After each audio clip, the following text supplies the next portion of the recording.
see you for quite a while. Good to see you. Yeah. Okay. How are you? Well, welcome everyone. My name's Carl Fitzgerald. I'm the project director here at Prosper Australia, where we're attempting one of the trickiest feats in the reform world, and that is turning our economic system on its head so that productive entrepreneurs are rewarded for their efforts rather than the current situation where monopolists take all the gains. So we're lucky to have Ed Dodson here from the US. He's on a tour of Australia at the moment, and we're very lucky that he's scheduled us in. Ed's a former risk analysis at Fannie Mae. He's also been on the Robert Schelkenbach board, which is the big US Georgism board, and the Henry George School of Social Studies, which is the other big board. He's presented at the Russian Duma. He's been all over the place over the last 30 or 40 years discussing this story. So let's welcome Ed. Thank you for the invitation. Thank Carl for the topic. So you blame him as well if nothing goes well.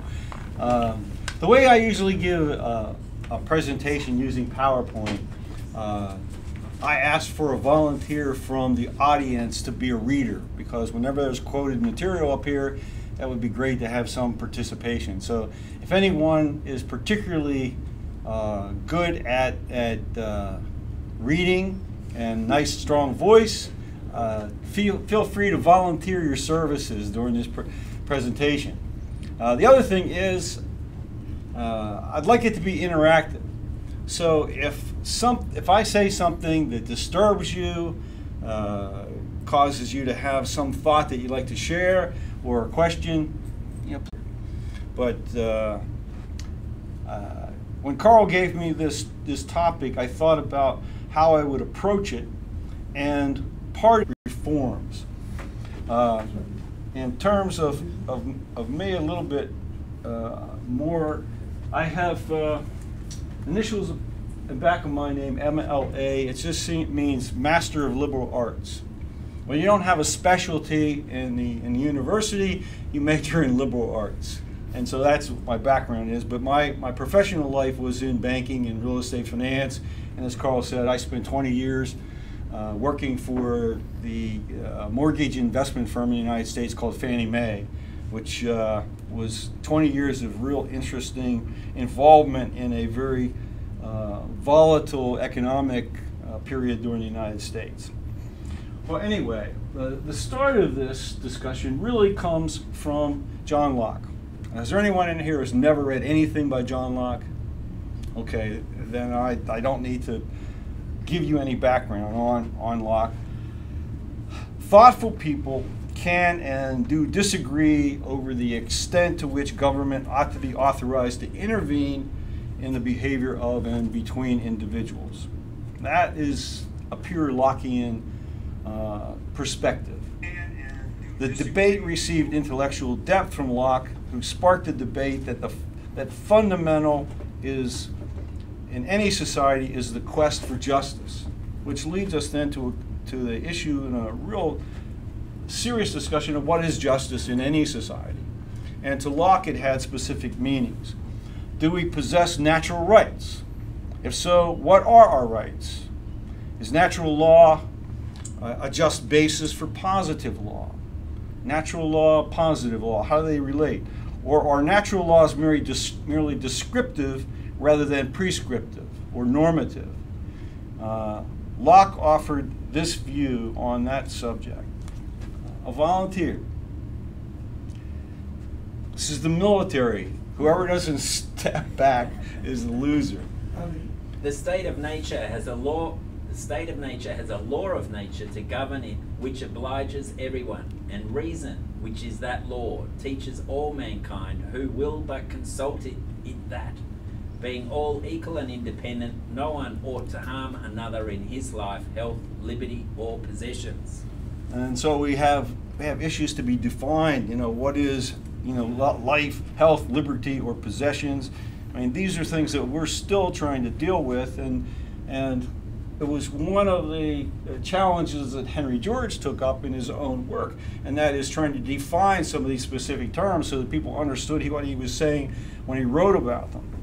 The deep problem for us today, in my view, is that the laws of our societies in which we live have their origins in a time when hierarchical privilege was an accepted norm and rights were defined for the defense of privilege.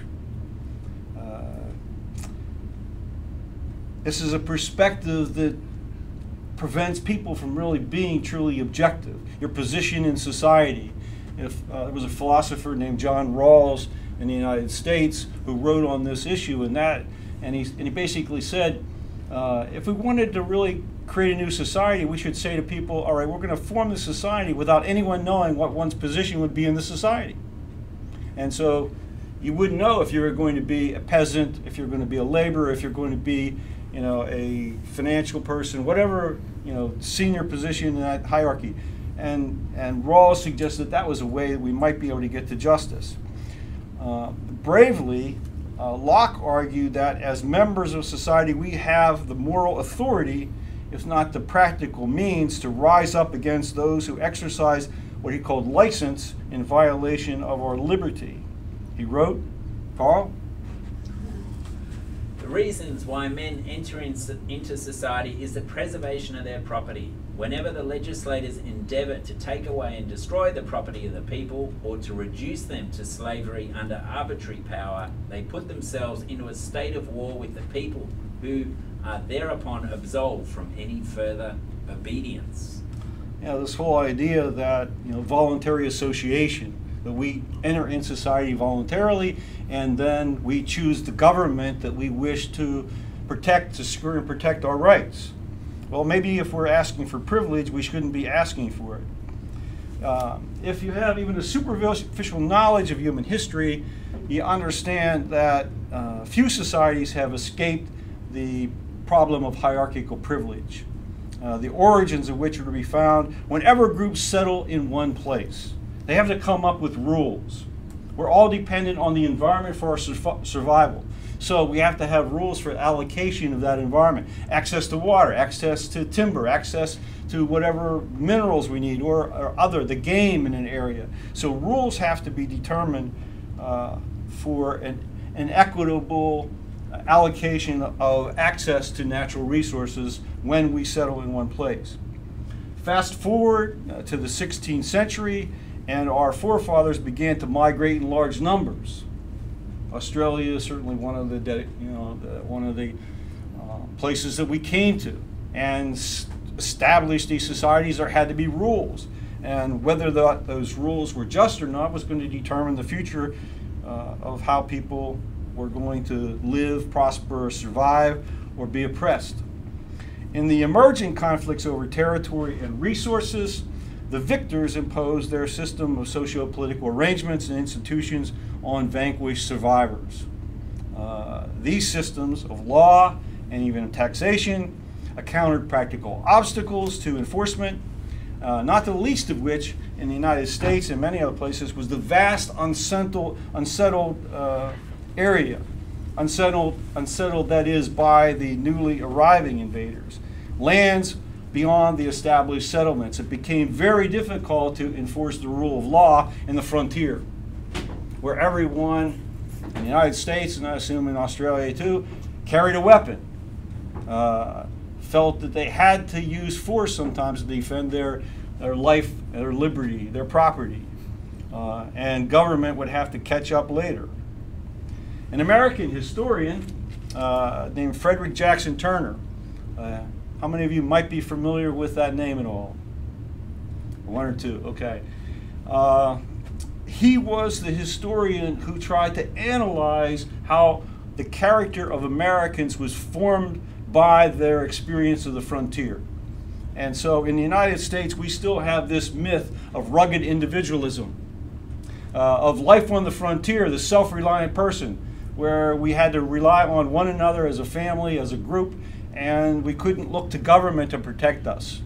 And we still have this myth of the rugged individualism in the United States. And here's what Frederick Jackson Turner wrote in support of what he called the frontier thesis. Karl. Anyone else want to? Sure. In this advance, the frontier is the outer edge of the wave, the meeting point between savagery and civilization. Yeah. And just think about it. This is people who come to the frontier from the settled community. They have a basis in law. They have value systems and norms.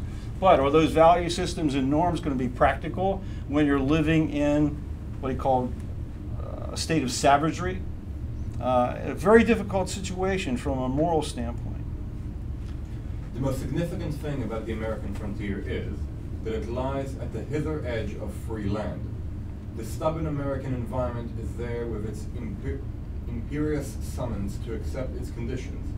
The inherited ways of doing things are also there, and yet, in spite of the environment, and in spite of custom, each frontier did indeed furnish a new field of opportunity, a gate of escape from the bondage of the past. Many of our forefathers were not able to cope with settlement and civilization, and the frontier gave them an opportunity, maybe for a new life, a new existence, a new way to express their individualism and express their freedom. And that creates a lot of challenges in every society, this distinction between what Locke phrased license and freedom. What is freedom versus liberty? Those two words have very distinct meanings in the real world and from philosophy. Surely we should acknowledge also that those lands were empty. They were not empty. The frontier wasn't empty. The Yeah. frontier wasn't. Right. It was I don't know. basically a battlefront. Always a battlefront. This could take us down another track, but that's fine. One of the things that when I teach American history, I try to get people to understand, do not romanticize the cultural norms of the indigenous population of the Americas. I don't know, I can't speak to the Aborigines in Australia, but these were violent societies in stiff competition with one another. They fought wars of annihilation with one another, of territorial conquest, brutal. And the Europeans brought in superior weapons. And when they shared those weapons with the indigenous tribal people, the wars became even more brutal. And we could have a long discussion on how destructive that was. But those who bring the superior numbers and the superior technology end up being the winners. And in North America, one of the things that caused the indigenous people, the tribal people, to lose was simply numbers. The European Americans could send 1,000 men into a battle and all of them would be killed. And a year later, they would send 5,000 into a battle. And every warrior who was lost in a tribe couldn't be replaced for a generation.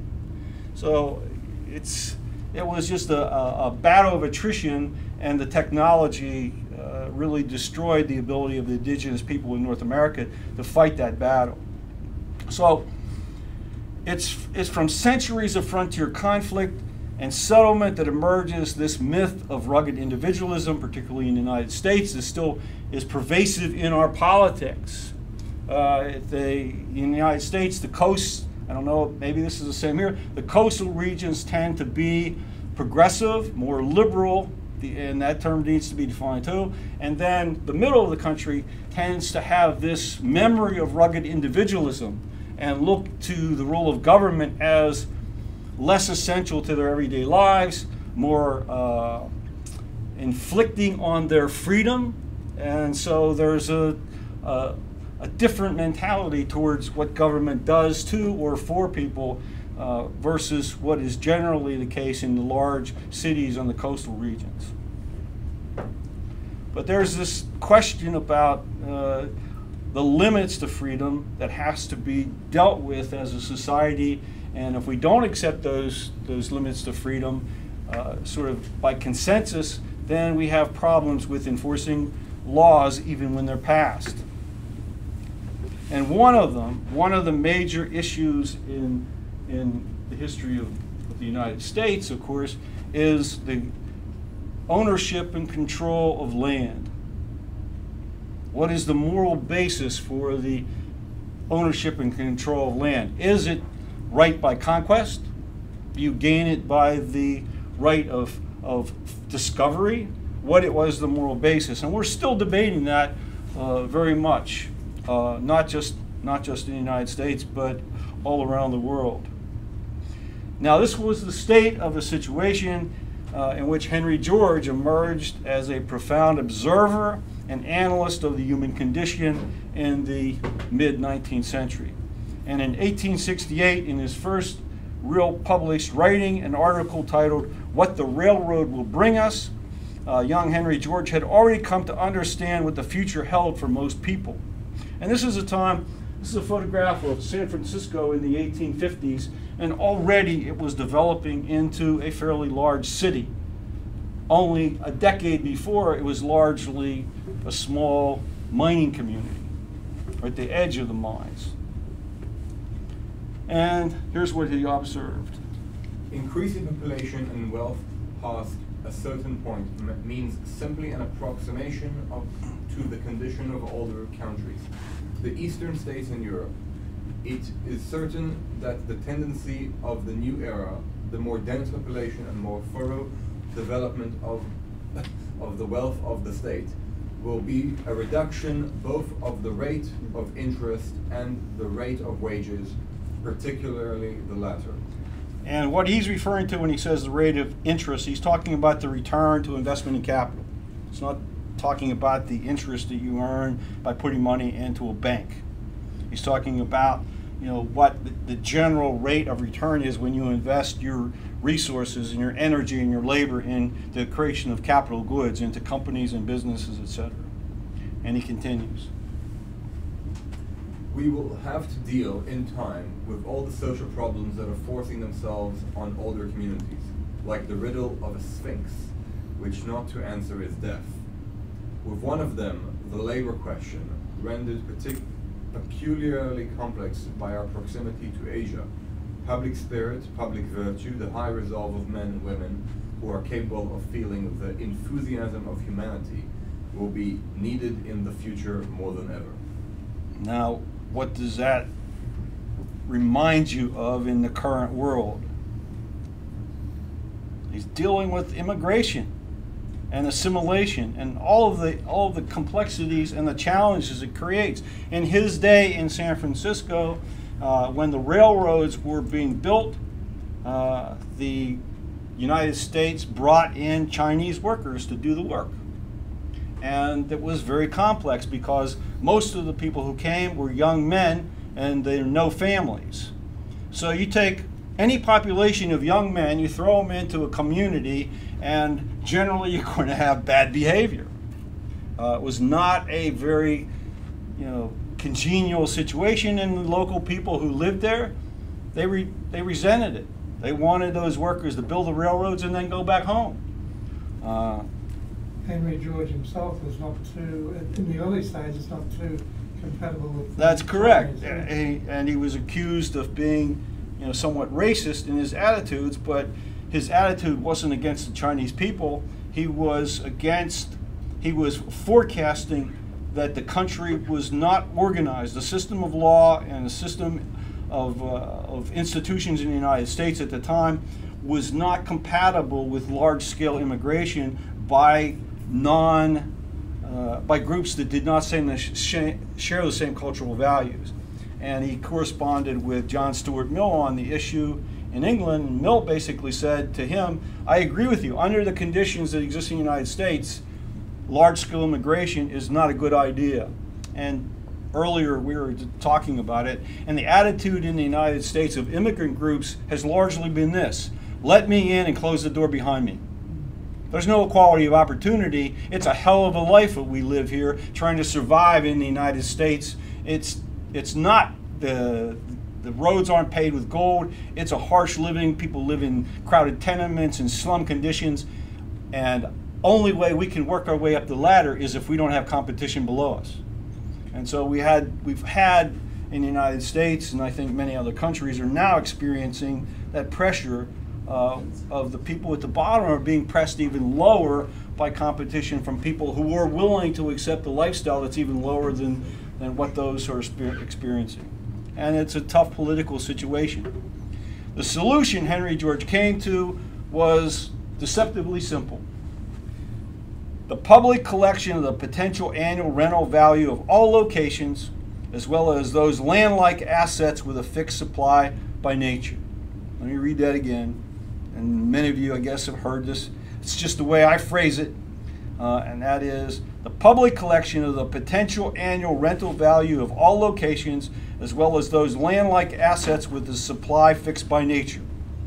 That includes, George would not have phrased it this way, but the broadcast spectrum, frequencies on the broadcast spectrum, and even takeoff and landing slots at airports.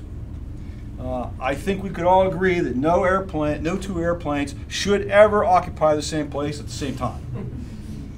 And so there's a value in those takeoff and landing slots that should be awarded, George would argue, by competitive bidding. It's an allocation of a resource with an inelastic supply. Of course, NeoGeorge went much further. He calls for the elimination of the taxation of all capital goods, of the income earned by the use of capital goods or from labor employed in the production of goods or delivery of services. And further, he argued the case against tariffs, quotas, and other restraints of trade, but with this warning. The violation of natural rights which imposes tariff duties is inseparably linked with that violation of natural rights which compels the masses to pay tribute for the privilege of living. The one cannot be abolished without the other. His book, Protection of Free Trade, was read into the congressional record in the United States. His supporters read it in.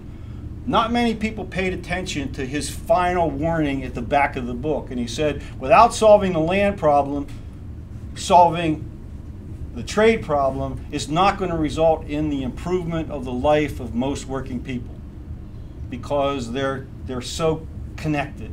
Free trade is great, but free trade requires the elimination of land monopoly and land rent monopoly. All around the world at the time. Why? Pardon me? Why? How much time do we have, Carl? Okay. The easy answer is this. If you lower the cost of goods or services, then you increase the demand side of the equation. That is almost always capitalized into higher land prices.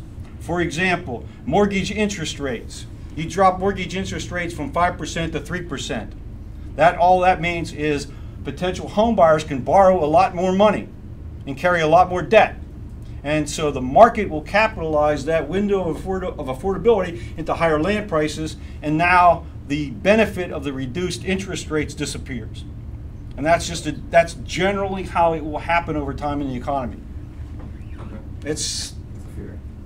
Karl will explain to you in detail why that's true. Thanks, Ed. So all around the world at this time, others were beginning to pay attention to the problems. There was a rising resentment against tyranny, against despotism, against colonialism, against imperialism, and even social Darwinism that included all of these figures. Beginning with Thomas Paine, the most progressive document of the 18th century, Agrarian Justice. If you've never seen this document, read it. What Paine offers is social democracy, and with the same basic solutions that NeoGeorge came to, but in much earlier times. If he had never written The Age of Reason and condemned organized religion, this might have worked.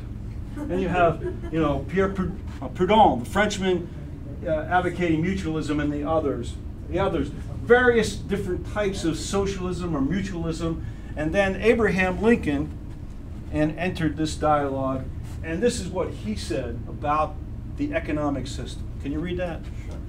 We'll get Bruce to do it. Sure. So labour is prior to and independent of capital. Capital is only the fruit of labour and could never have existed if labour had not first existed. Labour is the superior of capital and deserves much the higher consideration. And Henry George is writing on this. He said, you know, capital goods, and that's what he was really talking about. Material goods is his definition of capital. Only come out of labor. Labor applied to nature produces stuff. Some of that stuff is capital goods, meaning we use it to create more capital goods, expand the wealth pie as he described it. So there's Abraham Lincoln, you know, long before Henry George was really a prominent figure, basically expressing the same sentiment on this issue. Karl Marx also agreed, but he argued that achieving this outcome would require an uprising by the proletariat to take control of the, quote, means of production.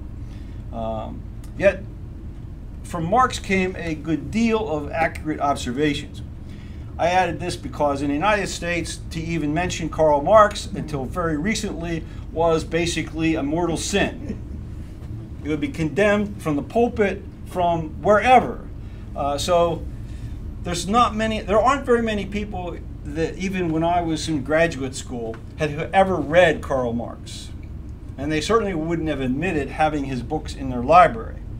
I'm not a Marxist, there's plenty to disagree with, but he made this observation here that is certainly appropriate. It's kind of small, can you get that? The oppressed are allowed once every few years to decide which particular representatives of the oppressing class are to represent and repress them. We have the Democratic and Republican parties in the United States to fulfill that prophecy. Surrounding Henry George as the momentum of what was called the single tax movement rose and fell, were many people attracted to the man Henry George. He was charismatic, and people were, you know, listened to him, and they became enthused by the essence of this person, whose spirituality came out in what he said. His moral character came out. However, the political world into which Henry George was thrown by necessity made him both a friend and an opponent to both workers and capitalist interests. So you had workers who loved him, workers who thought he was, you know, against them. There were capitalists who loved him and capitalists who were against him because he condemned monopoly. He condemned cartels and any kind of restraint on trade. Complex person, complex ideas from the standpoint of dealing with the socio-political situation at the time. George offered all equality of opportunity. What many people in labor, in capital, in government, the landed wanted was special status under law.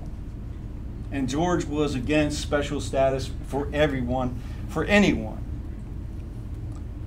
Yes? Can I quickly jump in? The Marx quote is actually misattribution. It's a misattribution. Okay, correct me then. It's actually Lenin in State and Revolution. Oh my. And Marx actually, in the later part of his life, in one of his letters, actually said that revolution would not be required in places that had an advanced parliamentary democracy. And he specified the UK at the time as an example. Well, I stand corrected. Without Henry George's presence after his death, he died in 1897, the movement that he initiated really started to splinter and actually fairly quickly disappeared as a counter to the mass appeal of democratic or even the more extreme forms of state socialism, or even then the reactionary attachment to ultra-conservative strains of social Darwinism that were really starting to take over the divide. So we begin to see, after Henry George's death, the real appearance of the left and right in the world in the terms of political ideology. And single taxers found themselves really marginalized, finding it very difficult to find their own political voice and to reach the public with that voice. Now, there were others. There's a photograph of one of them who ended up living in Australia, who had some influence within the surviving single tax movement. Max Hirsch, who I think was born in Austria, if I remember correctly. and eventually he was a businessman and came to eventually do business in the Far East and settled in Australia. He took on the job of explaining, or trying to explain, what socialism would really mean to people if it was ever adopted. In his 1904 speeches to large audiences here in Melbourne at the Athenaeum Hall, as it still exists, Athenaeum Hall, he'd come to the conclusion that socialism presented huge risks to the liberty of the individual.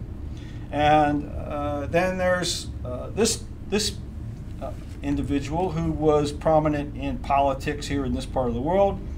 For the first 3 decades of the 20th century, surviving single taxers struggled for the standing in the political realm.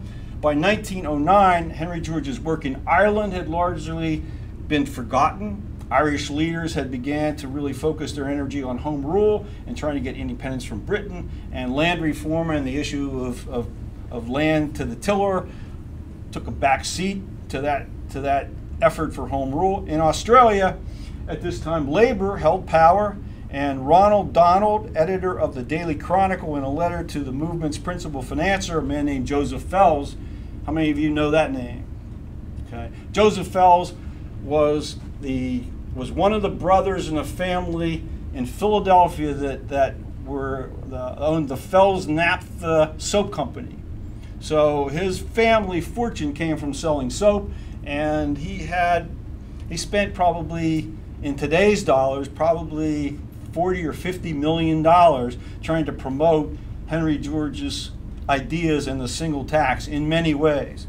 So Ronald Donald wrote to Joseph Fels and described what he said were the results of all of this energy. Anyone else? Albert, you've got a good voice. I'll do it. Its policy generally is a kind of Mongol socialism combined with the most hopeless conservatism. The party as a party professed no particular fiscal faith, but at the same time are strongly protectionist. They profess to believe in the nationalisation of the land, and at the same time hold to the old lunacy that the nationalisation of machinery is equally essential. And this is the dilemma of how do we make the economy, how do we make our economy work, how do we make our society fair? Is it by the state controlling the means of production, including the land, natural resources, as well as the business entities? Can government really manage businesses? Well, Max Hirsch's view was no. And he later wrote a book, Democracy versus Socialism, that probably there's a copy or two here, that really tried to analyze in 300 or so pages why socialism would not achieve the objectives that socialists claimed it would achieve. Australian single taxers had reason for a high hope in 1904 when a man named Joseph Carruthers became premier, and he stayed in office for just 3 years. Then Labour won the 1910 federal election and finally introduced a land tax, and this was in an effort to break up large estates and encourage small-scale farming. So Australia was starting to move along the path that Henry George had suggested would lead to real equality of opportunity and to just societies. Others in this room probably know why it didn't last. Australians did elect a man named Edward Craigie, who was an independent, free trader, and a land taxer. He was elected to the South Australia House of Assembly in 1930. He served several terms until he was defeated in 1941. And the historians say that Liberals and Labour Party members paid little attention to his efforts to put single tax theories into legislative form. Apparently, you know, in every conversation he would talk about the single tax. And so, you know, it's kind of like when you go to a family gathering and you hear the same story all the time by your relatives. You know, I'm tired of that. But he made the gallant effort. To be fair to him too, he did some phenomenal research into the foundation of Adelaide and Melbourne, at all the prices that every lot initially sold for. He did phenomenal research, and he was a great speaker. And in the end, the only way they could get rid of him was for the Liberals and Labor to share preferences against him. He was terribly popular in his own electorate, and one banker was heard at one election to berate his wife because in that particular booth, all the votes except one, who was the banker, had voted for Craigie. So that meant his wife and daughter had voted for Craigie against him, and he was heard berating him. So he was a very, very popular person. Although he did ear-bash people with his Georgism, he backed it up with very strong research too. Yeah, I was only able to find brief comments about his political career in some of the literature I had access to. So that was the comment by this historian, about Australian politics and where he fit. But we had the same experience in the United States. There was one time in the 19-teens where there were 6 followers of Henry George, single taxers, dedicated, elected to the U.S. House of Representatives. And they introduced a bill to adopt a single tax across the entire United States. And it was defeated. It had 6 votes. But the whole Congress gave those 6 people a standing ovation. It's the most bizarre thing. They knew that their political careers would be over if they voted for that amendment to the U.S. Constitution. Very quickly, there was a state time in Australian politics when both the federal Prime Minister and Leader of the Opposition both supported it. And that was during Deakin and Fisher. They had a difference of where it should be applied. Deakin said it should be by the states, and Fisher said it should be federal. Well, I'll admit to you, I did not do an extensive amount of research into what happened in Australia, but I wanted to give you at least a couple things that I managed to put in here so it would bring it to a local, give you some local insight. Yes? I just have a question how this fits in with the UK context. Like you're talking about, I guess, the start of the 20th century and how there was the decline slowly, but then how does that fit in with like Winston Churchill and the People's Budget and the Liberals against the Conservatives in the UK? How does that fit in? Well, the House of Lords and the landed aristocracy in Britain was very damn powerful. So, in terms of like the rise of Labour over the Liberals against the Conservatives. Well, the best way I can say it is that they never had sufficient votes to make anything stick. And so, when the People's Budget was put forward, it didn't have any lasting, I guess the way I understand English law, there's no written constitution in Britain. And so every piece of legislation can be overturned when the next parliament is formed. It seems to me it's like there's sort of an unwritten sunset law for all the laws. So you go through that period and you have shifting loyalties. You have many liberals abandoning the Liberal Party, either becoming conservative, as Churchill did, or becoming members of Labour. And then is Labour and the Liberals going to be able to form a majority? If not, then you have a coalition government, and in a coalition government, you got almost nothing done. And all of this is occurring during the time where you have 2 world wars. And in war, anything that speaks to reform, of changing the system, of making things better, is put on hold. So you might say that, world wars are really good for the establishment because no one's going to vote for a serious. Then you have the Depression too, and so it's really difficult to get the systemic changes that one needs in those kind of chaotic periods. So the movement in the United States, the single tax movement, it didn't die, but it was very divided over ideological principles as well as to how to achieve modern success of any kind of a degree. So those that were committed to challenging the political dominance, they met in New York City in 1919, and they found a national single tax party. And the next year, they offered their slate of candidates for election, received very few votes. Others who were convinced that the political process would never open up enough to get enough people elected who would support the single tax agenda, decided to focus their efforts on education. And they began to refer themselves to be Georgists. The term Georgist came out of this, and abandon the political name single taxers. So now we're Georgists. We embrace the principles of Henry George, and we're going to call ourselves Georgists. In 1914, a man named Oscar Geiger, who was a businessman, he started the creation of what were called reading circles. They would attract people to come together, and he would ease them into an understanding of Henry George's works.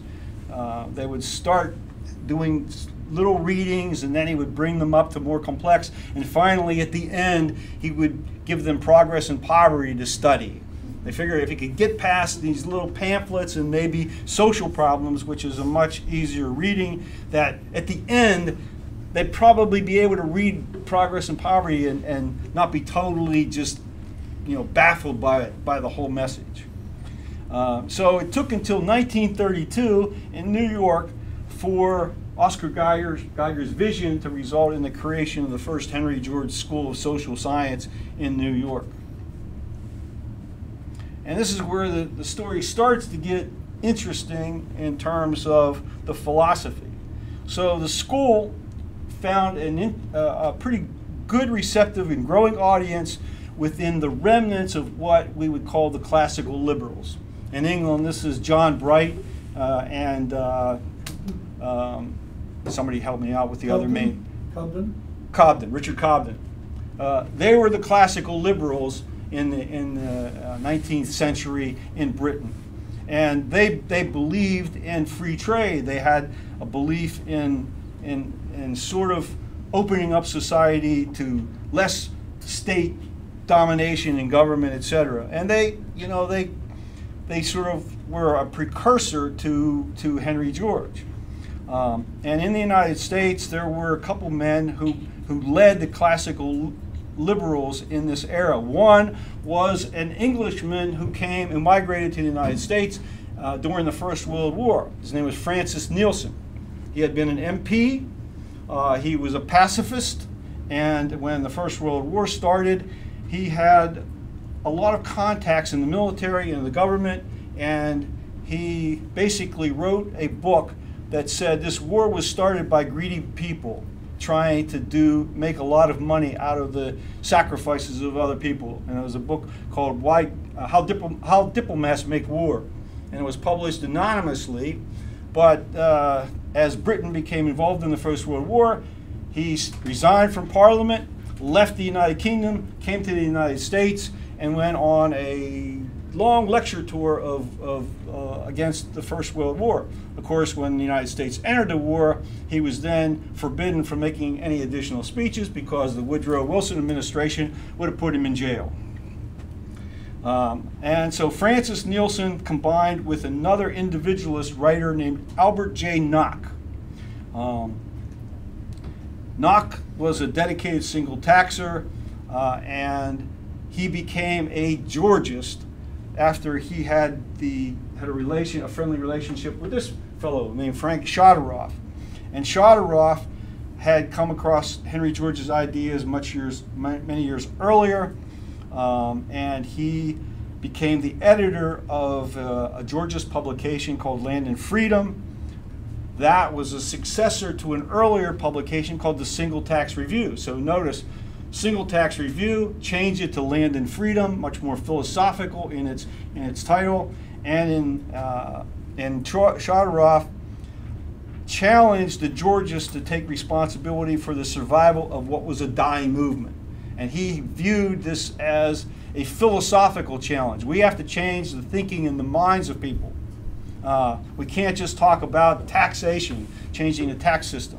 We have to really reach people's hearts, their sentiments of what's just in society. And he felt as though the classical liberal views were much closer to what was needed. And this is what he wrote.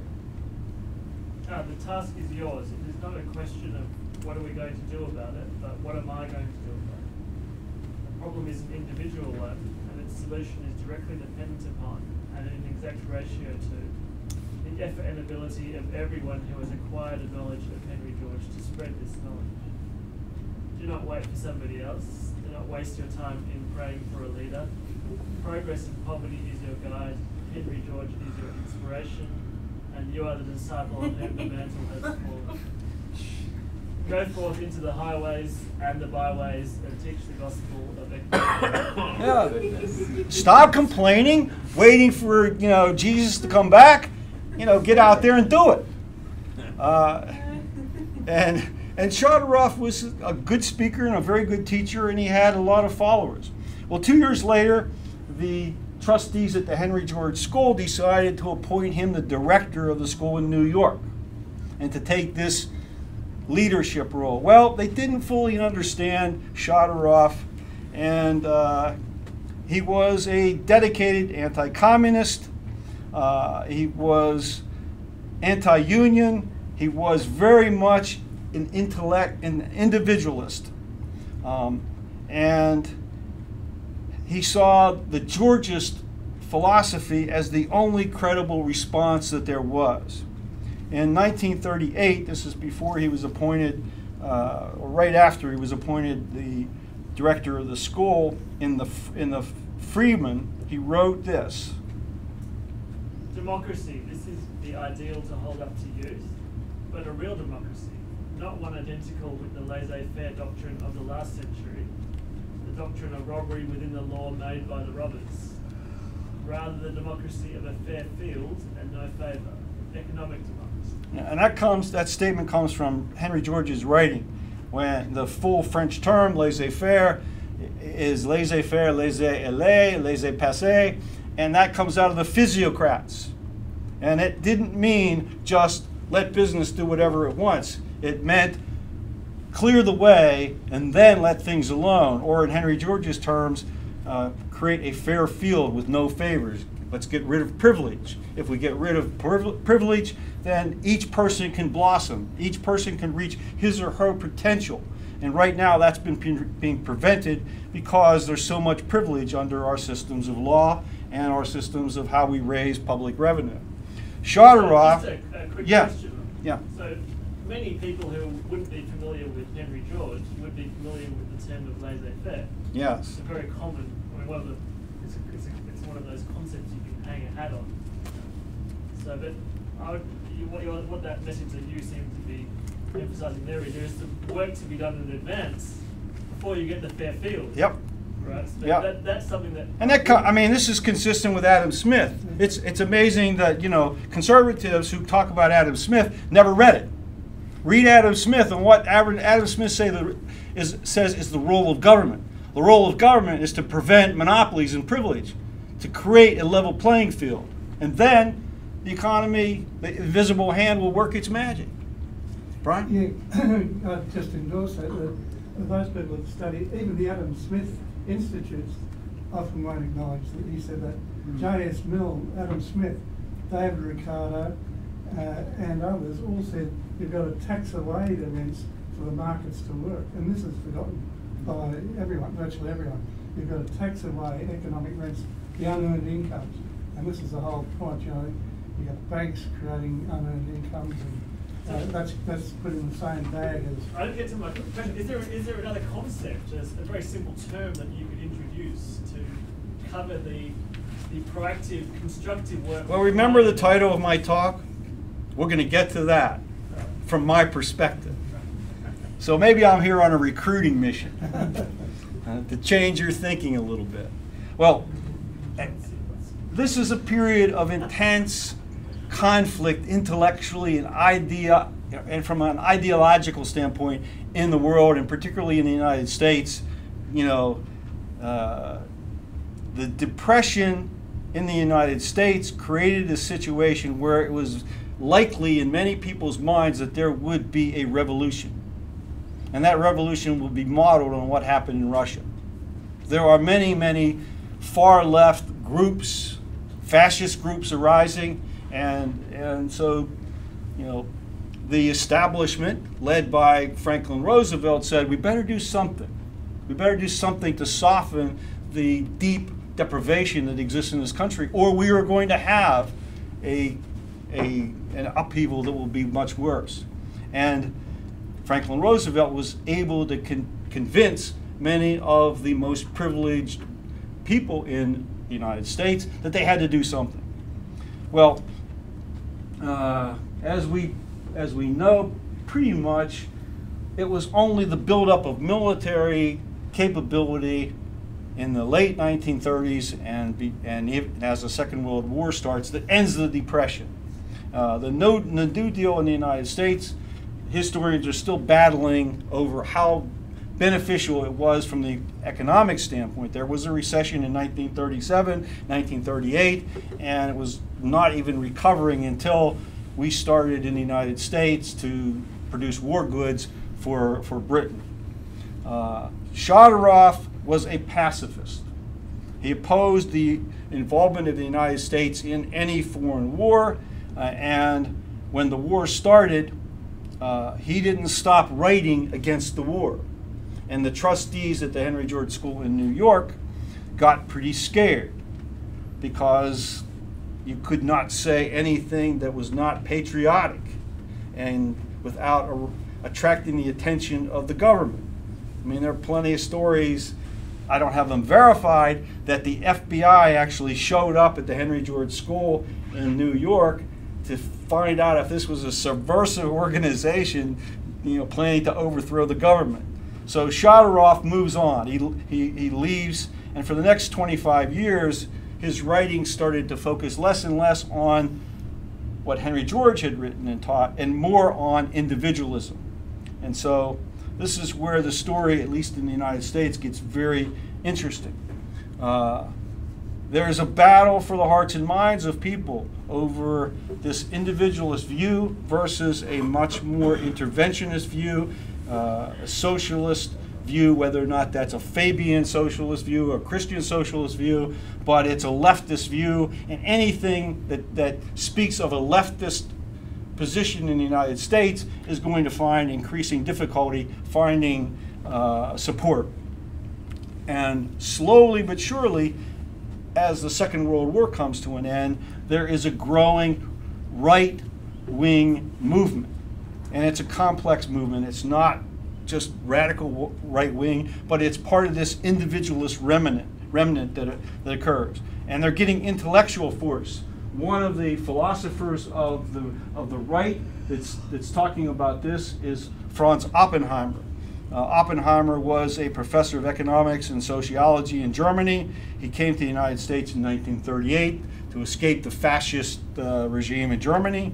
And 3 years later, he became one of the founders of a Georgist publication, the American Journal of Economics and Sociology, which was basically the effort to get their ideas into the academic world and accepted in the academic community. It was a peer-reviewed journal, so you had a long list of professors from universities and colleges that were on the board of editors. It was one of the editors was the philosopher Mortimer Adler, if you're not familiar with his name, and other prominent Americans. I should also point out that the Henry George School, when it was first created, was supported by the philosopher John Dewey. Dewey became the first honorary president of the Henry George School and wrote extensively in support of Henry George's ideas. In fact, in 1932, he delivered a message over the radio in New York that basically said, we can end this depression now if we just listen to what Henry George wrote. It was only over a Jewish radio station, so it didn't get a lot of airplay. So Oppenheimer dies in 1943, but his ideas are picked up. He has experienced the life under state control, under fascism, and he's warning people. This is, if we don't do something to prevent this, if we don't rein in the powers of the state, then we're going to experience what people felt under fascism. So his own solution, however, to the land problem was not consistent with what Henry George wrote. He had his own ideas. And in 1948, in an article, this is what he said we ought to do about land monopoly. The land monopoly can be broken. All that is needed is to stop the proletarian migration from the rural districts into the cities by offering the footloose people much better chances in the country itself. This can be done by creating agricultural cooperative settlements of the type this writer created in Germany. settlements which were acknowledged to be unqualified success by the pre-Hitler German government. So, for those of you who are having problems with urban life, move back to the country, and get involved with cooperative settlements of the type that at least one person in this room is working on organizing right now. Part of the cooperative movement, and there was a strong cooperative movement in the United States even at this time, because the cities are terrible.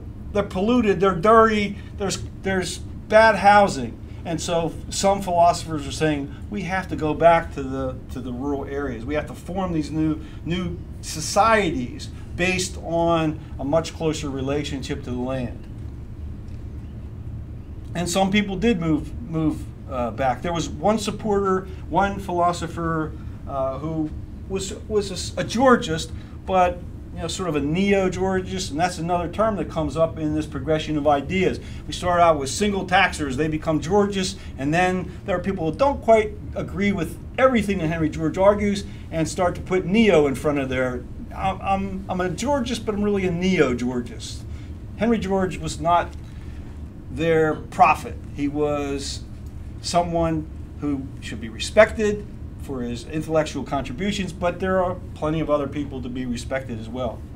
So in New York, which is at the time, I guess you'd say, was the intellectual center of America, a lot of things were happening. The Henry George School was there, so was the Robert Schockenbach Foundation that was set up in the 1920s to keep Henry George's books in print. So they were in New York. They had many board members, directors, teachers, and people who were intellectually involved in the New York intellectual community. And there was a cross-fertilization of all these ideologies. There were hundreds of people coming to the Henry George School in New York every semester. Maybe they might have had in a year 5,000 people, and they were drawing on people who had either far left or far right ideas, centrist ideas, and the school became a place where a lot of that discussion occurred. And some of the people on the right who were associated with what became called the remnant, the individualist remnant, were gravitated to Henry George in part. And we had all sorts of conflicts going on. The Freeman, which was originally a Georgist publication, was bought out by a more right-wing group, and they continue to publish the Freeman even to today. But rarely will you read anything about Henry George's solutions to social problems in the Freeman. They're very much a libertarian-oriented group. And you have the National Review, William F. Buckley Jr., is that a name familiar to some of you? And I'll talk a little bit about that. This is a photograph of Ayn Rand. Yeah. And you know how she got her name, right? Remington Rand was a typewriter. He chose that as her last name. Ayn, I forget, was some novelist or some other fictional character, but anyway, Ayn Rand, her real name was Eliza Rosenbaum, and she escaped from the Bolsheviks in Russia in 1926, changed her name, and of course, when The Fountainhead was published in 1943, she became the darling of the early libertarian movement and the right. And then her big seller was Atlas Shrugged, which was published in 1957. So you have this side of the individualist movement beginning, and it's anti-statist, and in the Henry George movement that still exists, one of the stalwart individualist who was a board member of both the Robert Schockenbach Foundation and the Henry George School was a man named Oscar Johansson. He had a PhD in economics and had worked for U.S. Steel for most of his career. And when he read Ayn Rand's book, Atlas Shrugged, this is what he said about it. Yeah. Another volunteer? The book is a brilliant fighting defense of the dignity of the individual and the private enterprise. This is not to say that she is without faults. Unfortunately, Miss Rand suffered from the same misconception of the rulership of the world that Plato the socialists and the libertarians have. All of them believe that the mass people can be led by some ruling intelligentsia. So there's universal criticism. Plato, the socialists, and the libertarians. So there's this third way that Oscar Johansson and others are surrounding themselves in the intellectual part of the Henry George movement are dealing with. And it's conflict because there are many people who in New York associated with the movement are on the left. And Oscar Johansson joins with a couple of others. These are older. They weren't always old. So some of these guys actually had, you know, years of youthful exuberance. This is Oscar Johansson, Sidney Mayers, who lived to be 100 years old. I think 100 years old. He was a lawyer. And this is a man named Jack Schwartzman. And Schwartzman was, I always thought he looked like Einstein, but he was a professor of literature and a lawyer. He was also someone whose family escaped from Russia, or well, it wasn't Russia, I guess it was Ukraine, and came eventually to the United States. And he was anti-statist, became very much involved with the Henry George movement, and he wrote a lot. He aggravated a lot of people because he was so anti-statist and libertarian in his thinking. And this is from one of his writings, talking about individual responsibility and where the individual stands in society. But what are morals, health, and safety except personal concepts? Only the individual can ever determine their meaning. No absolute power can do so.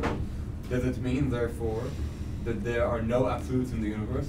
Far from it. The cosmos is regulated by inexorable natural laws. Adherence to them would, of necessity, cause each person to act in harmony with absolute morality and hygiene. So here's where I have a conflict with what Professor Schwartzman just said. To him, natural law is both descriptive and prescriptive. So in his usage, he adheres to the same logic that Henry George used, and that the natural law is also the moral law. But I think this got them into a lot of trouble, because in the real world, the natural law describes what is. And it's pretty fair to say that in terms of human behavior, we're not always moral. So calling for a change in human behavior is calling for us to adhere to a different principle than natural law. In my view, it's calling for us to adhere to moral law. And so these terms are used with not sufficient specificity for the discussion. And there are many, many people, particularly those who have a strong spiritual sense about them, that natural law is the just law. But it creates still a lot of discussion in the philosophical writings that people have. Now, this debate is continued on the right in the United States in the form of the National Review and those who came to side with William F. Buckley Jr. Chartres Roth dies in 1966, and a long list of people on the right reflected on his importance to the development in their own thinking. He was pretty influential. Buckley was a family friend, and in Buckley's remembrance of Chartres Roth, he conveys Chartres Roth's concern over what's happening as he saw it within the community of people who continue to claim Henry George as their guiding light. So this is what Buckley has to say about the Georges. One cannot truly understand George, he once remarked, without understanding his antipathy to socialism. But George's most modern exaggerates, he feared, were disposed to traduce George, to put his social philosophy at the service of the state. And it was the centralized state that Franz Chartres Roth was born and lived to oppose. Yeah. By the way, Buckley always loved to use words that no one ever heard of. And so, you didn't know sometimes what the word mean. You had to sit there in a dictionary listening to Buckley. So, this set the stage for the beginning of the reappearance of the right as a strong ideological, political force in the United States and slowly elsewhere. I mean, it's the same time that you have von Mises, writing, and the right are meeting in these annual conferences in Europe, and young intellectuals, people like Milton Friedman, are going to them and listening to the arguments of the right about the free market as they defined it. They would have just used laissez-faire as one partial term and not really thought too much about it. And here's the rest of what he said about George. I've heard you describe yourself as a Georgist, a follower of Henry George, but I haven't heard much in having you promote land value taxation and his theories, and I'm wondering why that is the case. I should have prefaced this. He was on an interview program, and a caller called in and asked him this question, and so then he responds, and he said this. It's mostly because I'm beaten down by my right-wing theorists and intellectual friends. They always find something wrong with the single tax idea. Yeah. Anyway, I've run into a ton of situations where I think the single tax theory would be applicable. We should remember also this about Henry George. He was sort of co-opted by the socialists in the 20s and the 30s, but he was not one of them.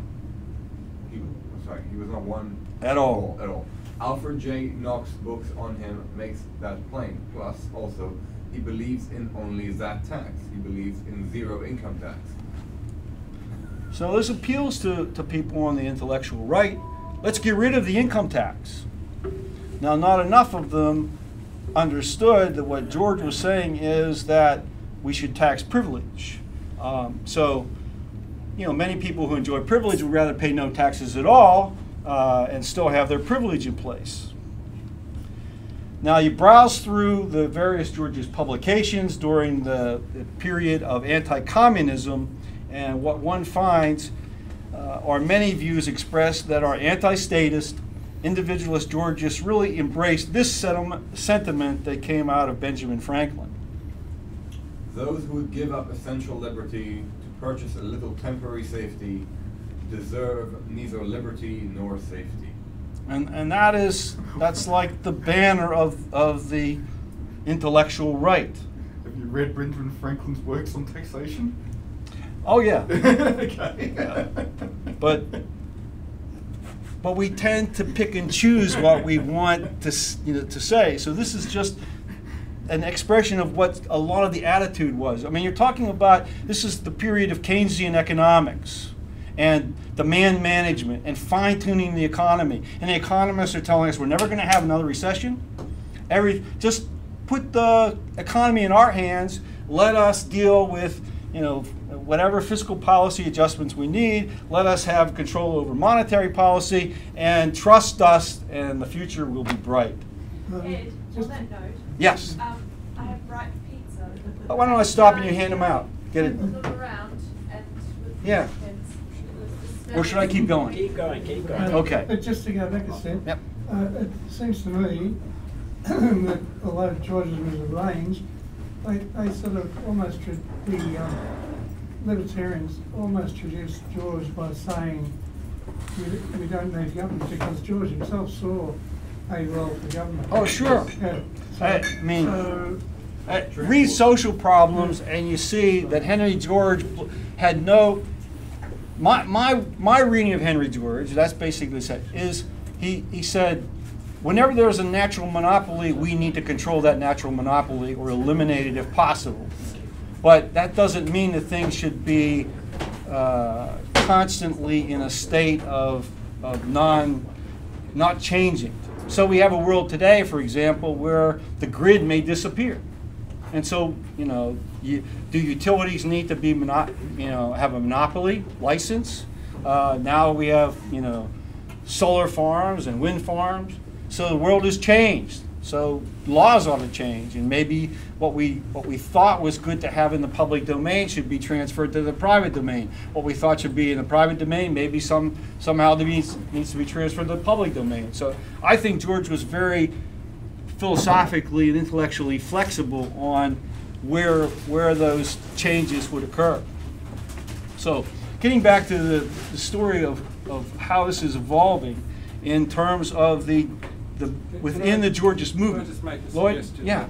It's just disrupting meat that we're trying to eat and walk at the same time. Could we do something like break for 15 minutes? We've already made the decision. In the interest of time. Break 15 minutes and then we'll No, come back to you. we're streaming here on YouTube, Okay. so please. Oh, sorry. We can't break. Staff made the decision. Go on. I will continue. You're not disturbing me, and you know, plenty of us watch TV while eating, so just think of me being on TV. So, at the end of 1980, one of the Georgist philosophers of the era, Robert Andelson, he was a philosophy professor at one of the universities in the South in the United States, longtime, Georgist. He wrote an article in 1980 titled "NeoGeorgism and the Quest for Justice." So Andelson is moving out of the core ranks and saying, I've thought a lot about what Henry George wrote, and I'm not really comfortable with being called a Georgist. I'm more than a Georgist. I embrace other ideas. So he made the case that Henry George's fiscal reform was the most practical path to realization of the libertarian objective of the minimal state. If we adopt Henry George's ideas, we will get to a libertarian minimal state. The need for the state will start to diminish, and individual liberty will blossom. But it'll blossom in a way that's fair as opposed to what we've had up to now. He suggested that accepting the term Georgist as descriptive of one's belief system implied full agreement with Henry George, and everything he put forward and his own perspective was better described, he said, as neo-Georgist. Then this gray-haired fellow, who's my age and we were both young once too, in 1981, he follows up Andelson's article with an article that he writes in support of what he called Geo-libertarianism. And this is Fred Foldvari. He's a professor of economics. He teaches at on the West Coast, San Jose State University.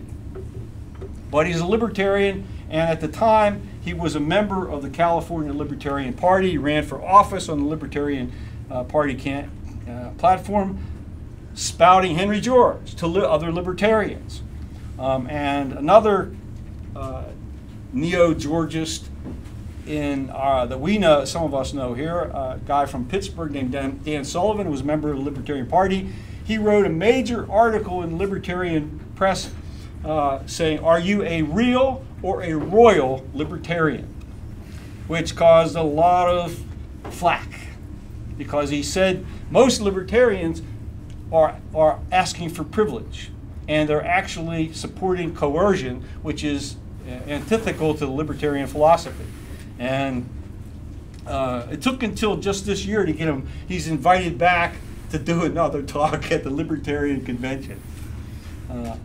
But Fred, came up with the idea of Geo-libertarianism, which combined the best of what he felt was Henry George and the libertarian perspective. And here's what he wrote. To reconcile libertarianism to Georgism, we must return to the basic premises of libertarianism. That each individual has dominion over his own life, equal to that of others, and that the sole function of government is to secure the right of an individual to be free from the coercion of others. And that's still fundamental to libertarians, although they don't all agree on what it means. Geo-libertarians recognize that a tax on production is a blight on production, whereas a payment for the use of natural resources is a just compensation to humanity for the privilege of using part of our equal natural heritage. Moreover, the social inequalities arising from the private appropriation of ground rent can cause and have caused the destruction of the liberty libertarians cherish. Now, I've never talked to Fred about how many people have signed on to become geo-libertarians. but he still basically believes that that's the right balance.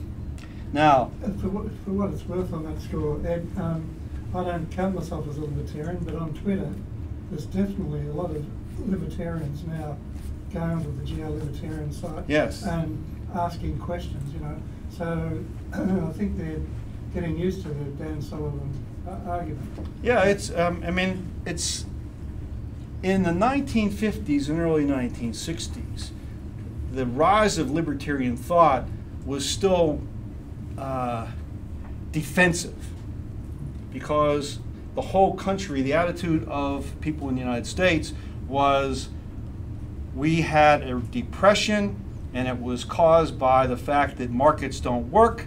John Maynard Keynes and his American allies have said we can solve these problems by having a mixed economy. Not socialism, but we'll call it a mixed economy. Government has to have a role, and we have the tools that we've developed. Now, we have the international tools after Bretton Woods. So that, the right was really struggling against that. And the right still had that struggle until really stagflation hit in the 1970s. And then all bets are off on the economics. Because now what happened was the English economist Phillips said you can never have both high unemployment and inflation. And guess what stagflation brought? High unemployment and inflation together. So the Phillips curve was, you know, basically cast aside. Now what do? Our faith in Keynes is gone. Well, so this is all going on when I first get involved with the Henry George people and the Henry George community. And I'm in a banking environment. How did that happen? How did that happen? Bizarre accident.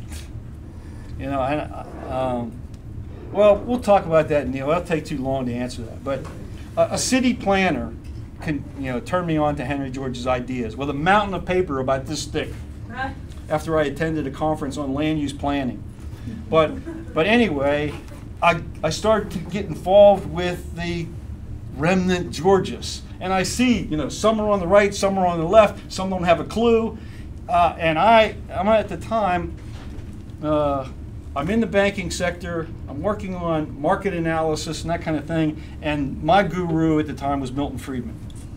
I thought if we just follow what Milton Friedman tells us to do, all will be well. But of course, Milton Friedman was wrong about most of the forecasts he ever made, and I eventually learned that. So I get involved with the Georgists, and I see all of these terms. People are talking about the single taxers, about being a Georgist, about being a NeoGeorgist, a Geo-Libertarian, and it occurred to me, what would Henry George use to describe his principles? What is the term that he would use to describe it?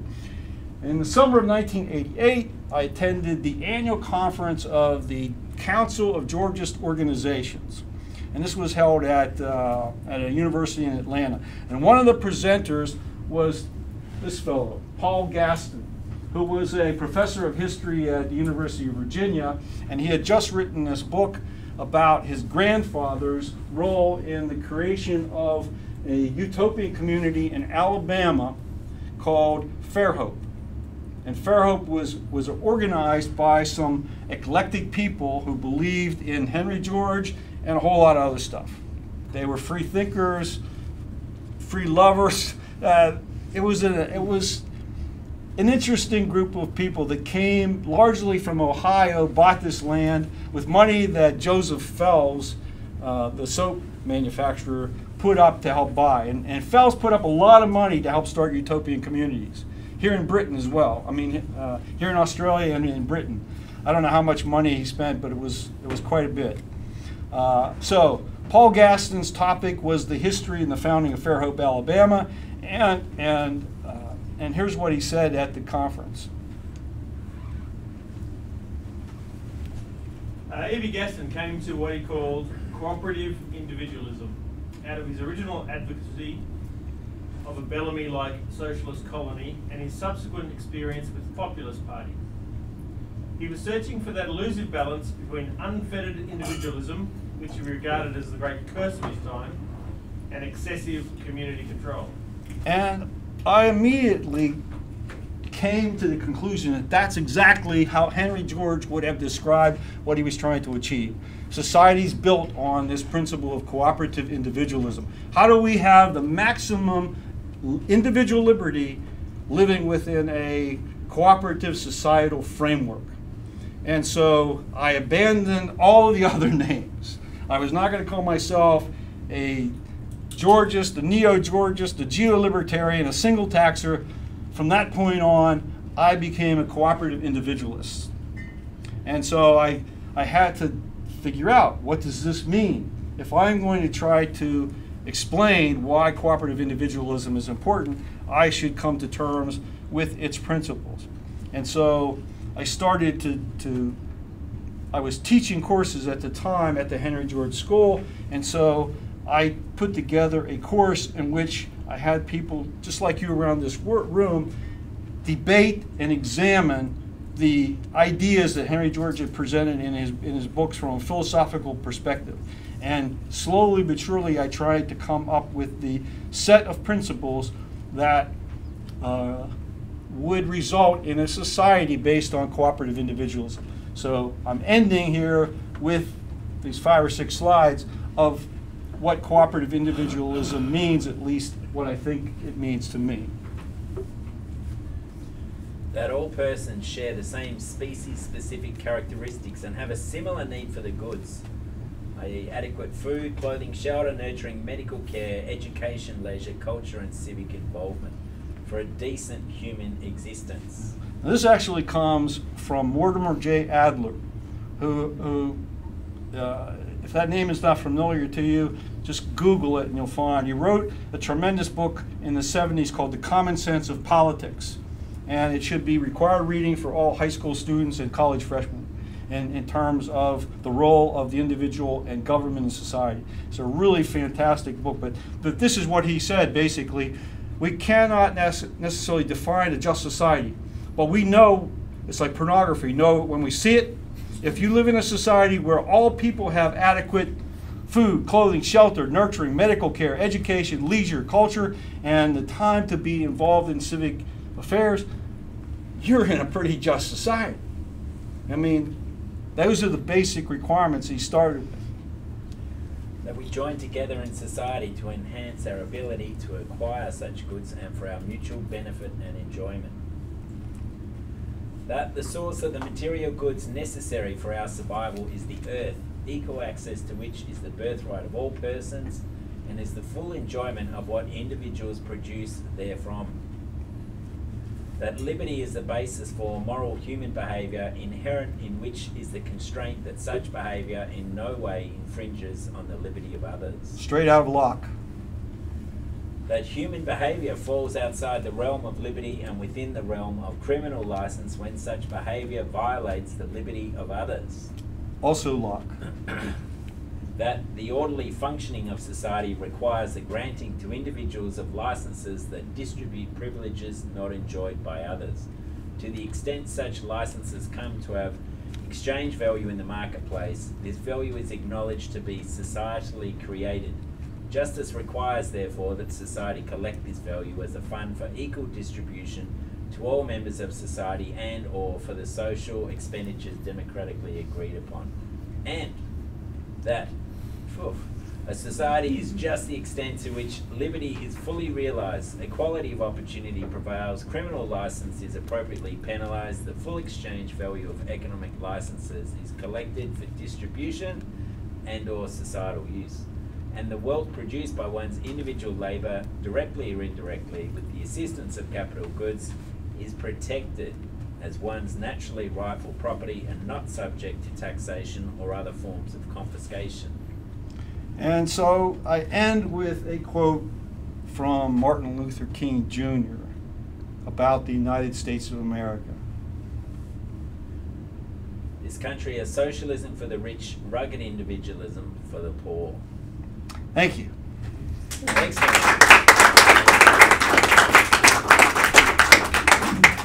All right, let's have a few questions. Anyone burning? Is there any pizza left for those who didn't get any? A couple of bits here. Yeah. I can have a cold. Does anyone want pizza? Quick, back onto questions. Anything you'd like? It took about 3 years to come up with those principles in constant discussion, rewriting, etc., before I could get a room full of people to basically say, that sounds right. Ed, what's your 1, 2, 3? It must be almost like a game of checkmate. Talking to a royal libertarian, you've recognised that's where they stand. What do you hit them with first? I basically say, you know, how do we allocate access to the earth without coercion? Because you believe that we should have no coercion, and yet you're not going to stop human beings from being greedy. What do? How do we set up the rules of the game to be fair to everyone? Because I go back to this observation that as soon as we settle in one place, we need to have rules for allocating access to the natural resources we all need to survive. And as John Rawls, you know, the Harvard philosopher, said, okay, we'll set up an experiment where none of us will know what our roles in society will be, and we'll come up with the rules of society. So if you don't know if you're going to be, you know, powerful, wealthy, you might be the you know, a handicapped person, or who knows what kind of rules would you establish to make a fair society? So, I mean, it's tough. Some libertarians are not doctrinaire and are willing to have, you know, engage, but it's the same thing with everyone. I mean, maybe I'm doctrinaire by now. You know, I may think I have the truth, and so, you know, it's going to be hard for anyone to convince me I don't have the truth. Well, the same is true with socialists and libertarians or Marxists or anyone else who has a strong ideology.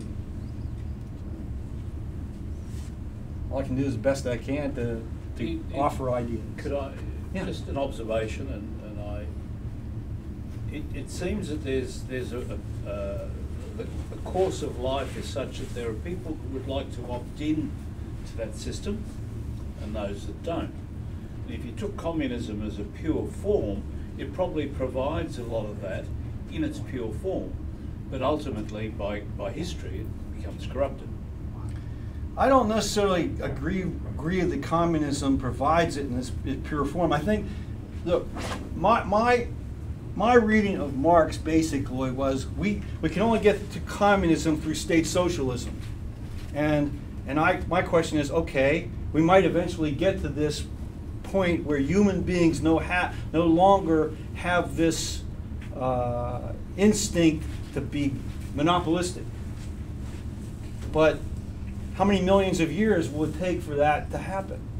You know, NeoGeorge, I think, made an astute observation. He said civilization is a very thin veneer over our prehistoric behavior, and if we don't protect the societal structure that protects that veneer, we're headed back to the beasts. And so I don't know that there is a version of communism without, you know, serious evolution of the human being. And how do we get there? I don't think it's through state socialism. That's as an observation. A progression of that is kibbutz life, which has a more altruistic approach to balancing except that things. How many generations does a kibbutz last? Not long. Not long, because, you know, Well, the pressures of everybody's society. Well, the same thing happened in Fairhope, Alabama. The first generation of people who got there they had all this commitment.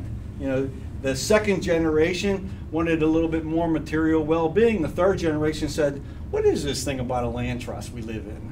You know, it's like, you know, people in the kibbutz. You know, the third generation doesn't want it, but maybe the fourth generation, who's now disenchanted with urban life, wants to go back and start over in the kibbutz. So, I mean, that's why in the United States we have, you know, the community land trust movement is growing somewhat, and we have co-housing and there are all sorts of alternative communities being created because people just can't stand it anymore where they are. And they're trying to do what Proudhon argued, and that is, we can't overthrow the system, but we can secede from it. We'll set up our mutualist societies as a parallel society to what's going on, and we'll just ignore the rest of those people that aren't living right. Yeah, I think that Marx had a lot to recommend him, but in book 3 he gets onto the surplus value, and in a public discussion I said something like, oh, he got there in the end, and someone said, if you understand Marx, that was the first thing he wrote, and it was just a matter of how he constructed the book. He was onto that early. Well, that in itself is a weakness of Marx, because if he saw that need for the collection of rent, he surely should understand you didn't have to nationalise production and exchange, because you'd be capturing it. Yeah, I mean, look, we should all study all of these philosophers if we have the time and energy. I mean, there's a lot to learn from Marx. There's a lot to learn from Adam Smith. There's a lot to learn, you know, from philosophers.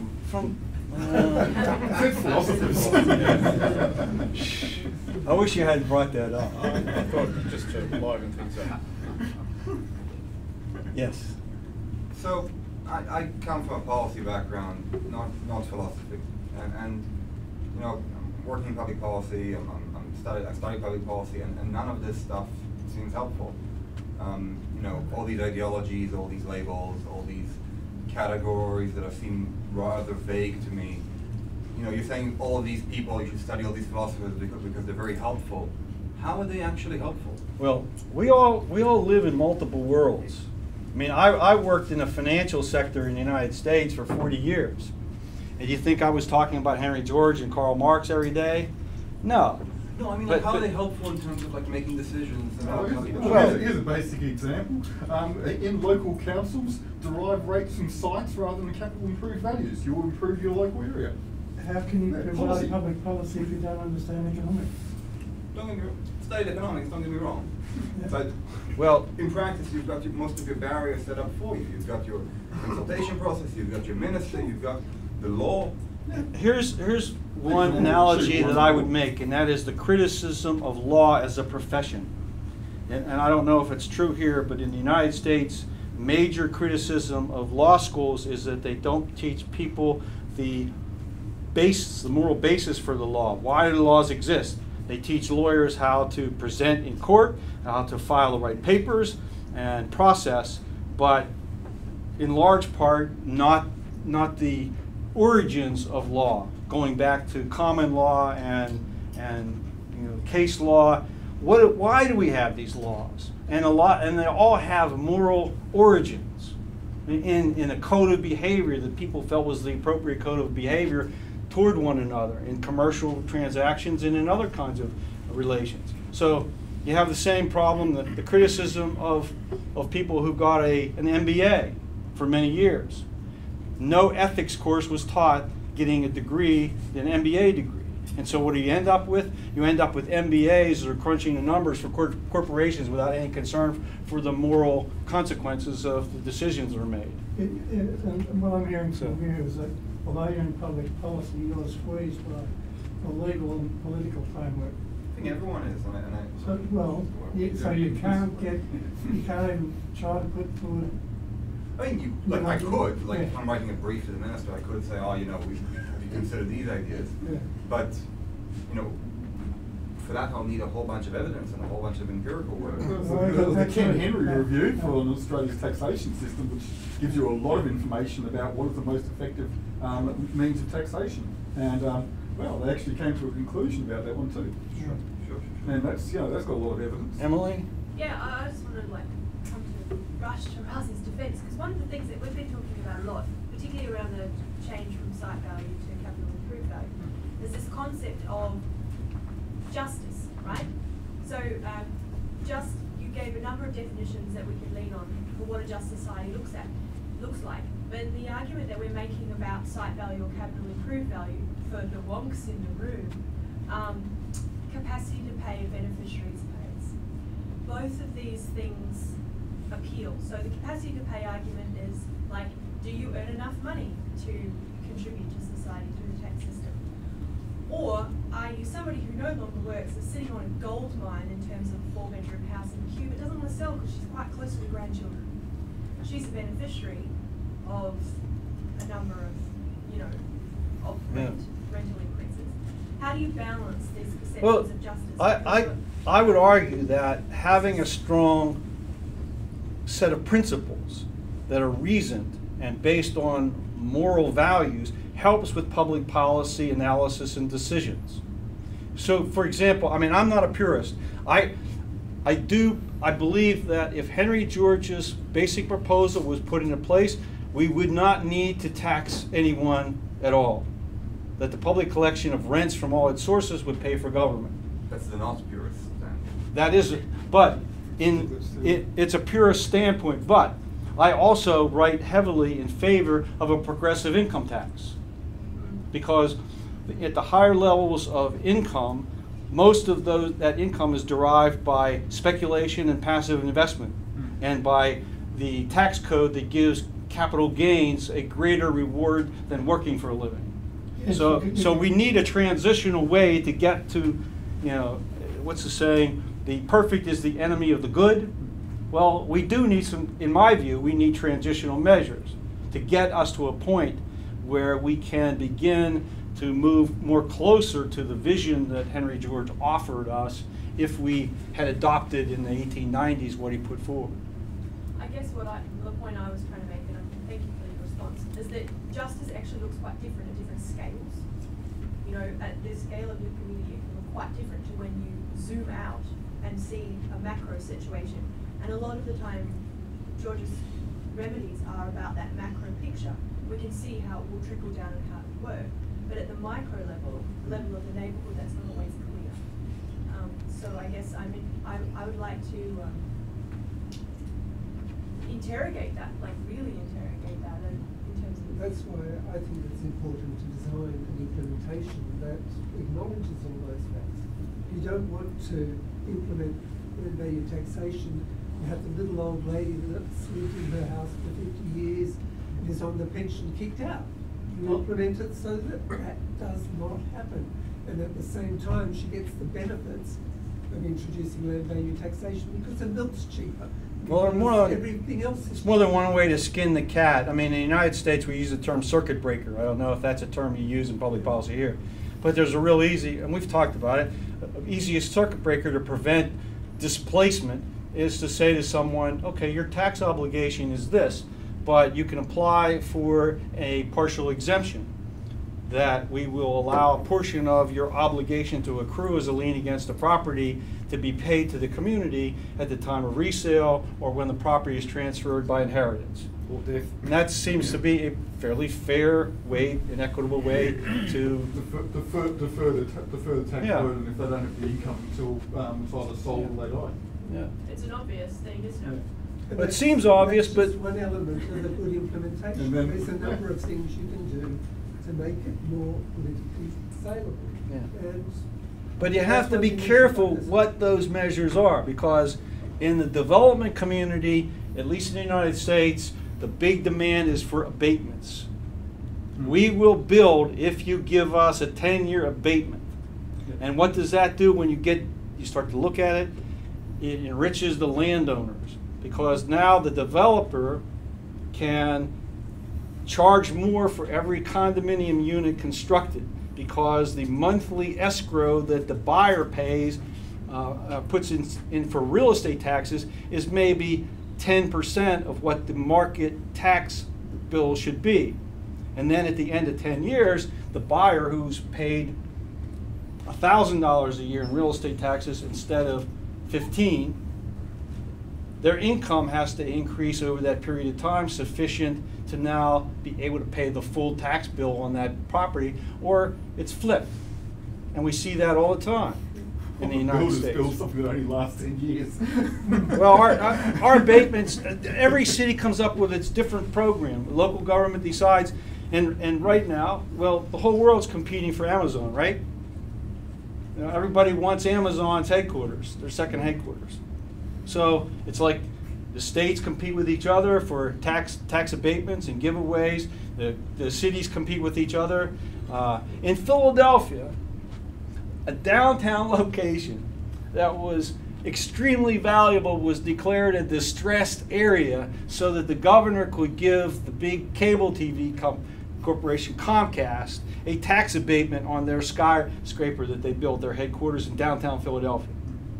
And so their judgment was, well, we're going to give up all this property tax revenue, but all these people are going to come work in Philadelphia, they're going to pay income tax, wage taxes, and they're going to buy, you know, food and stuff at the restaurants. Well, economists in this room who look at the data will tell you it almost never works out. That the revenue that's derived from giving someone that kind of abatement never pays for itself. Neil? So you've given some excellent examples of what not to do. Not to do. Yeah. So, but that's not what anyone in this room I hope would recommend. Well, plenty of experts recommend it. I mean, yeah, but we wouldn't, I hope. Well. And we should be out there not recommending it and recommending alternatives that work. We've got a Labor government giving Apple part of Federation Square, which is a public area, and you know, Bob's your uncle. Yeah, well, I don't know. You haven't. We've corrected those problems of eminent domain in the United States pretty much. So I mean, it used to be it wasn't too many years ago that a lot of communities, their local government would say, you know, that automobile repair shop at the corner of Main Street, you know, is really an eyesore. So we'll take that property by eminent domain and give the land to a developer who's going to build a nice, you know, new Starbucks or some other, you know, nice new privately owned development. Could be a shopping center or whatever. And finally, you know, the people rose up and said, that's not what eminent domain is supposed to be for. It's to take private property for a public purpose, a new hospital, a new school, or something like that. Before you leave Australia, Ed, you have to watch The Castle. Yeah. An understanding of compulsory acquisition. Yeah. It's played out in this And country. you'll gain a great understanding of Australian culture. The legal system. It's a really funny movie. Okay, just one or two questions to wrap up. Adrian? Ed, I wanted to, you're from America, so you know, individualism and libertarianism, they have a heavy emphasis there because of some historical and cultural reasons. That emphasis doesn't play out in Australia and the UK and many other Western democracies. So I was just wondering, the other aspect of that was that you started with natural law, and again, I think philosophy, even though people who don't read philosophy now, the history of philosophy kind of moved on past the kind of is or can you derive norms from the realities of nature, and kind of the consensus was no, you can't, and you need to start from the foundational premise, which is a norm itself, you know, something that's based on values. So now politics seems to have moved on to okay, well, politics is about what are those values we're trying to achieve, and what's the policy that we use to create it. So there isn't a consensus anymore about what justice means or what liberty means, or whether you aspire to it and how you trade it off. I don't think there ever was a consensus like that. Well, I mean, when you talk about natural law, I think that part of what Ed was alluding to was there is a moral foundation to some of these concepts, which we can read. Yeah. When 2% of the population can read, maybe there's a consensus. Yeah, so. I only made the distinction in terms of discussion on these issues. And again, my talk was focused, I decided to focus it on the changing emphasis within the people who surrounded themselves around Henry George and then subsequent generations, and how that ideological split occurred and its consequences. And so my view is that the movement that Henry George started could be reignited globally under this banner of principles called cooperative individualism. Because again, there's still a strong individualist sentiment in many parts of the world. It may not be here, but I'm not so sure that that's totally true in terms of the right has increased in its moral authority based on the failure of the left to deliver its promises. So, you know, I don't gather from my conversations with some of you in this room that you think Australia has solved all its problems. So, No, I'm just saying that mostly those problems in modern politics tend to be defined by a social context. It's not a philosophical, the individualist versus the collectivist or anti-state. It's really a practical issue about housing or food or the homeless or wealth inequality or something. Well, Karl recorded we sort of had an impromptu discussion, and I don't want to give the whole thing away, but in the United States right now, there is a really strong reaction to the Trump phenomenon. And it is from the people on the left who supported Bernie Sanders and are willing to now accept being termed socialists. And now they're struggling to define themselves. What does it mean when I call myself a socialist? What did Bernie Sanders really stand for? And do I stand for that? And there are a number of prominent voices that are coming out. Now, they're not making it maybe on your radio and television, but on the internet. And I've recommended, there's one economics professor in the United States who is a Marxist. His name is Richard Wolff. And he makes a lot of sense. When you listen to him, he's talking to the average person who's concerned about the life in the United States, about the future, about their family, about jobs, about health insurance, about all the practical issues that you're talking about. And he's addressing those from a philosophical perspective. That our philosophy in the United States has become rugged individualism, social Darwinism, survival of the fittest, to hell with the rest of the people. If you're poor, if you're suffering, it's your fault. That's the way the right's message is perceived by most of the people who are upset about the Trump phenomenon. And whether or not they will coalesce into a strong enough political movement to take back governmental power in the United States is really an issue that will be interesting over the next couple of years.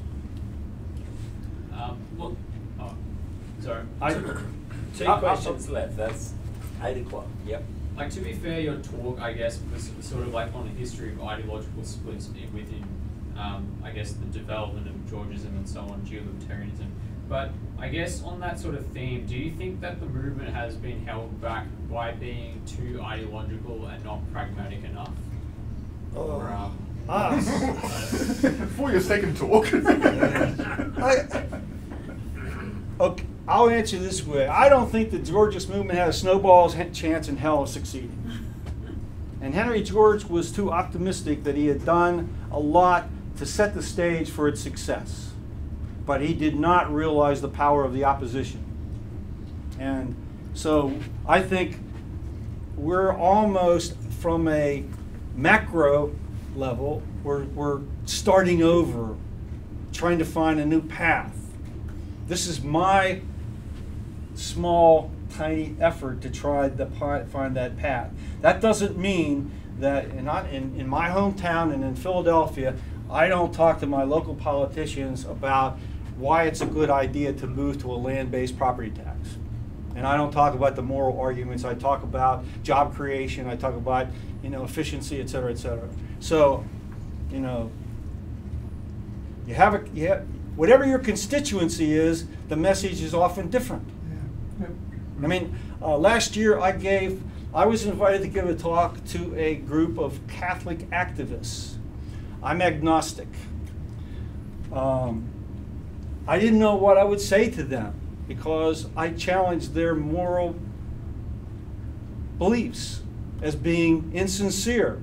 People, and I don't want to get anyone angry with me, but I think most people who go to church and synagogue, they go there for social acceptance and don't even think about what their religion really means. And certainly, do we get any kind of clear insight from the minister who stands up there and reads the sermon that other ministers have been reading to people for the last 100 years without any real serious thought about what the words mean?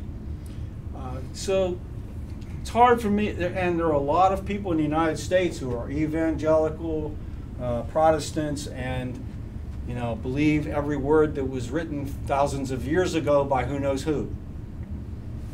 Wow, I mean, for me, that is an enormous challenge of how to get through to those people and the basic idea that the earth is our commons, and that, you know, anyway. Can I just put a question then? It seems to me that Michael Hudson's not terribly popular amongst Georgists in the United States. And did I see you wince when I mentioned his name? I battle him all the time. But what he doesn't believe in the natural law either, but he is making this point about earned and unearned incomes, and he points out that banks are the greatest receivers of unearned incomes because they've got a vested interest in lending excessively to inflate prices, because they're creating a mortgage, they're printing money by building up prices and. Oh, Brian, I mean, you've opened a can of worms that could take us another. Keep going. No, but I'm just saying. I think that's I don't believe in natural law, but I think the Georgia's case can be made by talking about unearned incomes. We're told in Australia that company profits went up 20% last year. I reckon if you looked at small struggling companies, it's the banks, it's real estate, the real estate bubble that's given that impression that a lot of companies are really struggling, just as wages are. Yeah, well, it's also true that a lot of banks have been struggling. I mean, you look. Wait. I'm not talking about the large. I'm not talking about HSBC. You know, I mean, during the mortgage crisis, they wrote off $10 billion and didn't even blink an eye. We've got to cover it. So I'm talking about local community banks who have to provide service to people, credit unions, etc. I mean, I don't know what the insolvency rate is, but in the United States, it has been climbing. It went way high during the 80s and early 90s, came way back down, but then in the crisis 2007-8, you found small, medium-sized institutions that were undercapitalized. You know, they went out. Yeah, we haven't been through that stage. So, but I don't know if they're getting there or not. But you know, you just have to keep looking at it. You've had tremendous advantages in the global economy. I don't know if they'll continue, you know, for how many more years. But when you run out of coal, you might have a problem.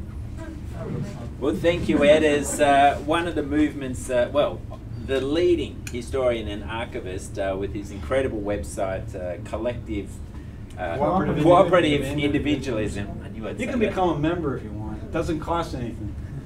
Well, there must be over 100,000 web pages there with all sorts of content, so please check that out. But Ed contacted me wanting to know if he could get a copy of Elementary Economics by George Charles, and this was a hot seller, one of the few books we've produced that is basically a sellout, but we managed to dig one up thanks to David O'Rourke. Oh, so thank Ed, you. Thank you so much for presenting Much tonight. appreciated. And here we have Game of Mates, our top book last year by Cameron Murray, a fantastic read that will further enliven your conversations around this dreaded story of rent seeking. But everyone, let's thank Ed for a really passionate talk.